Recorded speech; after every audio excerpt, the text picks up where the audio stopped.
don't move, keep your hands down, put your hands behind your back. And they're barking all these orders, and put me in handcuffs, and he pulled me off the bed. And that was the beginning of it all. They rushed me out of my house. What'd they say? Did they? I didn't know what was going on until after I was put in handcuffs, rushed down the stairs of our house, out of the house. Once I was put into a police car, I was left in a police car for about 10 minutes while they went back inside to talk to my mom.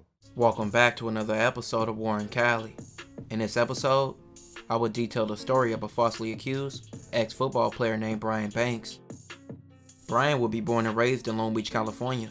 In his childhood, Brian will be a standout in sports, and going into high school, he would pick to go to one of the most known sports schools in his area and in California, Long Beach Poly. Long Beach Poly has a long history of success of sports, from many athletes making it professionally, from people making it in basketball, baseball, and of course football. The football programs were always one of the top programs in the nation. By his junior year, Brian became a well-known player and was on many colleges' radar. Brian would even be voted by popular sports site Rivals.com as a junior to watch out for on the field. He was a standout his junior year, and even amongst the high level of players on his team, like future NFL players like Mercedes Lewis, Darnell Bing, Winston Justice, and the most known, Deshaun Jackson. Brian was being recruited as a middle linebacker and had his dream college knocking at his door of USC. Their coach at the time, Pete Carroll, constantly kept tabs on Brian and often spoke to him. This would lead to Brian verbally committing to USC, and Brian gearing up for his senior year and ready to go to the next level of college. July 8th, 2002, Brian's life will forever change. He was 16 years old and attended summer school when him and an acquaintance named Juanetta would participate in some physical activity. But this situation would lead to Juanetta accusing Brian of assault. Summer of 2002, this was July 8th of 2002. I went to a known makeout spot on my high school campus with a girl that I've known since middle school. When you mean makeout spot, what does that look like? Makeout spots such as everybody knew if you wanted to go to a secluded area on campus with a significant other, that there were some designated spots that, throughout time, we've figured out were good places to go to. Private, yeah. So we went to this area willingly together. We made out, we kissed, we touched, we never had sex. Mm-hmm.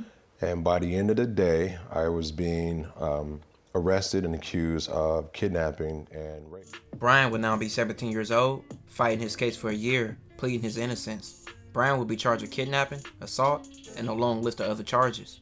He would be tried as an adult, and his football career and the life he knew would be put on hold. There was no evidence. In my situation, this girl had claimed that I sexually assaulted her, that there would be DNA found if they did DNA testing. There was no DNA. There was no physical evidence whatsoever in this case, as she said that there would be. There were no witnesses because we were in a secluded area that was a known makeout spot. I was on my way to court and walking into court to select a jury to go to trial. I was facing 41 years to life at this time. Before I could get to trial, my lawyer pulled me into an interview room the day of jury selection at the courtroom building. And she sat me down with this huge grin on her face as I sat on the other side of the glass. And she began to tell me that she just came up with this amazing deal with the district attorney's office. Mind you, the first deal that they had offered me was 25 years in prison. The second deal was 18 years, and I believe the third deal was 9. And that deal was that if I pled no contest to one count of sexual assault, that I would undergo what's called a 90-day observation at Chino State Prison.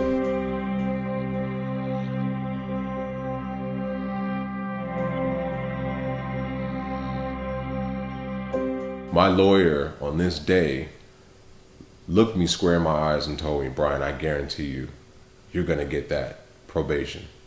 You're going to go in there, you're going to talk to the counselor and psychologist, they're going to side with you. You will get that favorable report. But if you walk in there right now and you start selecting a jury, I can guarantee you that you're going to select a jury that's going to end up being an all-white jury. And they're going to find you guilty because you're a big black teenager. Those weren't my words. Those were my attorney's words that were spoken to me at the age of 17. And so here I am faced with this dilemma. Do I go into this courtroom and instead of selecting a jury, I take a deal for something I didn't even do? Or do I walk into this courtroom and roll the dice and risk my entire life in prison for a crime I never even committed?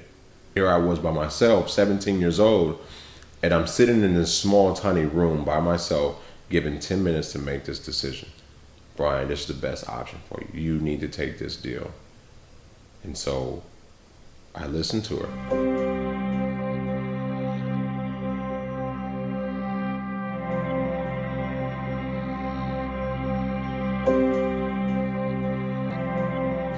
I was required to wear a GPS tracking device on my... But the worst thing about this, Brian's accuser would hit him up on Facebook after his release from prison and act like nothing happened and tried to hold normal convos. This would lead to Brian convincing Juanetta to meet him and admit in a meeting that was secretly recorded that he did not commit the crime that she accused him of. Once I was able to read the case, there was no doubt in my mind that this young man was innocent. Parrish devised a plan to clear Brian Banks' name. He wired his office. We had a pin like this with hidden cameras sitting in this pin holder and with microphones. We had put the audio device in that tree right there behind him. We saw him. The private eye suggested Banks first invite Gibson to his office for a friendly chat about their past. About all the scholarships, everything. Brian Banks asks Gibson for help in clearing his name. I will go through with helping you, but she's afraid of losing all that money from her settlement. All that money they gave me, I don't want to have to pay it back, all that, because that will take a long time. Now comes the hard part. Banks had to convince Gibson to come back the next day and talk to the private eye who was helping free him. I needed to get her to basically recant everything that she said that Brian did 10 years ago. If I let this man down, I would have to live with that the rest of my life. Hey, buddy. The mood in the room was light, but investigator Parrish's questioning got heavy. When did you lose your virginity? Was it after him, before him? After. Now the big question. Did he rape you? No, he did not rape me. Did he kidnap you? No. When she said those things, what did you say to yourself? Wow, I got it. It was the key evidence that Banks' lawyers from the California Innocence Project needed to go back to court, and that undercover video got Brian Banks' rape conviction thrown out. By 2012, Brian would be exonerated from all charges. In 2013, the Long Beach School District sued Juanetta and won a $2.6 million settlement against her. Mark, we don't know if that woman, Juanetta Gibson, has spent the money that the district paid her yet, but in any event, the district says they want to see criminal charges brought against her. Now, all of this is possible thanks to one dramatic moment. Juanetta Gibson sat down in a private investigator's office last year and made a startling confession about Brian Banks, the man she once accused of rape. Soon after, Banks sat down with us. When she said that, what went through your mind? We got it. What he got was the moment that finally cleared his name in court. People will concede the matter, Your Honor, and ask the court to grant the petition. Gibson had previously claimed that Banks raped her at Long Beach Polytechnic while they both were students. Banks, then a football standout committed to play at USC, instead spent years behind bars. Gibson sued the district and won $750,000. Now the district wants its money back. It's suing her for the $750,000 and more than $1 million in damages. A district spokesman says, quote, "Our school district takes seriously our obligation to be a good steward of public funds. It's important to convey that our school board will take action to recoup any losses if someone attempts to defraud our schools of much-needed..." In 2012, Brian would finally be on the path of his dreams. He had football trials for NFL teams like the Chiefs, the Niners, the Chargers, and the Seahawks, but he wouldn't make any of the teams.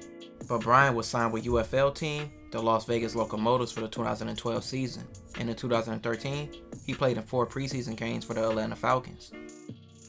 In 2014, Brian would speak to NFL rookies and later be hired to join the NFL Department of Operations. In 2018, a movie about Brian's life will be made, simply named after Brian, called Brian Banks. It will be released in theaters on August 9th, 2019. Brian is now a public and motivational speaker, an author, and also working as a producer after producing his own movie. His story shows a lot of people are falsely accused of crimes that they didn't commit. He showed how strong he was to bounce back, and this was his story. This will conclude this episode. If you haven't already, make sure you check out my previous episodes. Don't forget to like, comment, and subscribe.